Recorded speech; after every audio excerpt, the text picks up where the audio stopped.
Welcome everyone to another fabulous edition of Mr. Kraus's Screencast. You'll notice this one's relying on the cool presentation software called Prezi.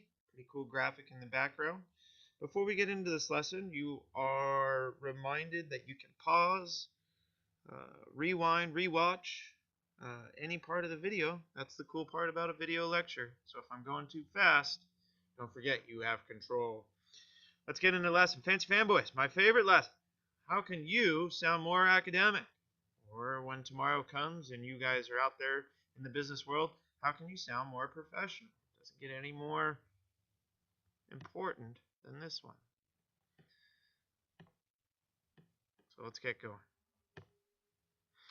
Little review you guys might be familiar with, or you should be familiar with, FANBOYS. It's a good old acronym standing for, go ahead and guess.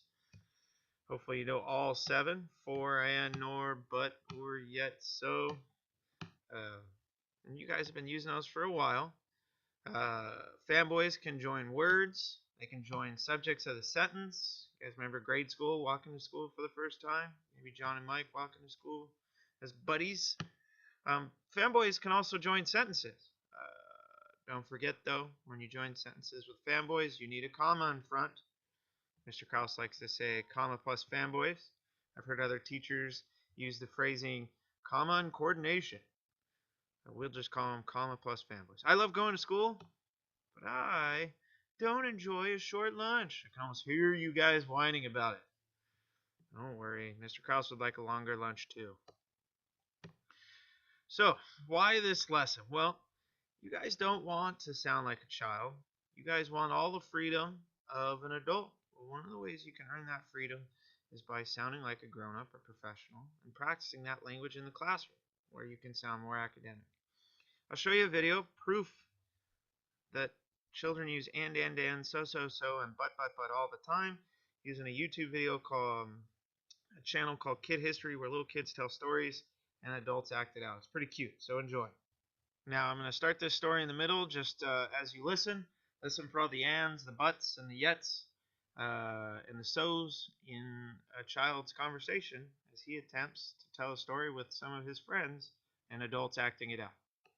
The guy yelled, "Hey, you stupid kids! You stupid kids!" Man, because he drives like this. Don't do that. It's green. Bundy said nothing. And John turned around and said, "Are those my friends?" But it wasn't his friends, it was some crazy guy. "Hey, you weirdos! Go, or I'm gonna come out and punch your car so you'll go," John said.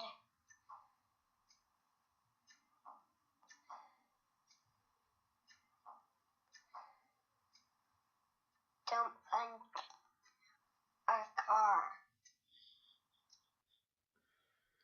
So cute video. Hopefully you guys enjoyed it. A little part of the story there. A lot of ands, a lot of buts, a lot of yets. Or excuse me, not a lot of yets. A lot of so's. A lot of and, buts, and so's. So how do we avoid those in our regular speech, everyday speech, and writing? So how do you avoid those? Well, I'll give you some synonyms. And again, the goal here is to not use and, but, so, and conveying your ideas, thoughts, and opinions about what's going on in the world. So let's talk about these fancy fanboys.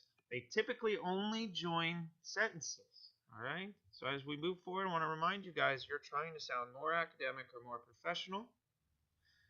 And those include words like moreover, however, and therefore. For example, and has synonyms. These synonyms include moreover and furthermore. So when you're using the word and, simply cross it out and substitute it for one of these words, moreover or furthermore. I'll be sure to show you some examples in the next slides. Instead of using but or yet, you can now cross those out and substitute them for these choices. However, it's really common if you ever listen to a political speech or a professional person giving a lecture. Nevertheless and also nonetheless are all synonymous with the word but and yet. Right? Last but not least, the terrible 2 letters of so. represents an excellent pattern of thought. You will be talking about cause and effect, and you can upgrade the academic language by crossing out so and substituting it for some really good words such as therefore, thus, and what's not on the page, consequently. Again, I can't encourage you enough to omit especially the SO in your writing, and instead substitute for therefore and thus. You guys, as we move forward, remember these fancy fanboys typically only join sentences, and as you visit the examples, please pay attention to punctuation because there are a couple of options for you. Here's what a typical child might say: I love going to school, but I don't like the short lunches. We all share that sentiment, trust me. But an adult might express his or her opinion thusly: I love going to school, however, I don't like the short lunches. Oh, I forgot to talk about the punctuation. Did you guys see it? This is one of the best ways to use a semicolon. Every English teacher accepts this. Every history teacher accepts this. This is a fantastic way to include it in your writing using these fancy fanboys. Notice too, fancy fanboys are all followed by a comma. Let's look at some more examples. Mess around with that punctuation, right? So, same sentence. There it is, that semicolon again. Instead of a semicolon, it is suggested that you also use a period. So again, when you're writing, go back and forth. Use a semicolon every once in a while. And throw a period in there every once in a while as well. Show control over the academic language. Wield it with a purpose. And that purpose is to convince your educators and future bosses that you're intelligent, you're worth an A+ grade, or you're worth more money. Let's take a look at some more examples. Got a couple of sentences on there. I'm not going to insult your intelligence by reading them to you. I would ask that you try and combine them on your own. Go ahead and hit the pause button on the video. And when you're finished, hit play again to see the answers. Hopefully you have something like this. There might be a little bit different punctuation to talk about, but reading is enjoyable for many. Moreover, a person can learn from this practice. Yes, I can anticipate your question. Furthermore, would work just as well here. Let's take a look at the next sentence. The short story is a terrific tale. However, it has a sinister plot. Hopefully you guys can appreciate a little vocab review. Again, exercise and control the English language, going back and forth with the punctuation. Last but not least, communication is a fundamental part of the workplace. It's a fundamental part of life, really. Communication is a fundamental part of the workplace. Therefore, it is important to learn these skills. So, if you noticed, careful note takers, I use a different punctuation. So in actuality, prior to fancy fanboys, which again, these words in red are typically used to join sentences, as they're doing here, you have three choices. You have a full stop, also known as a period. You have the appreciated. English teachers love this. The semicolon.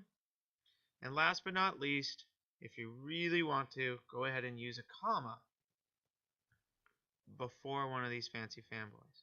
With that said, remember or note somewhere on your paper, if you're taking notes, fancy fanboys are always followed by a comma.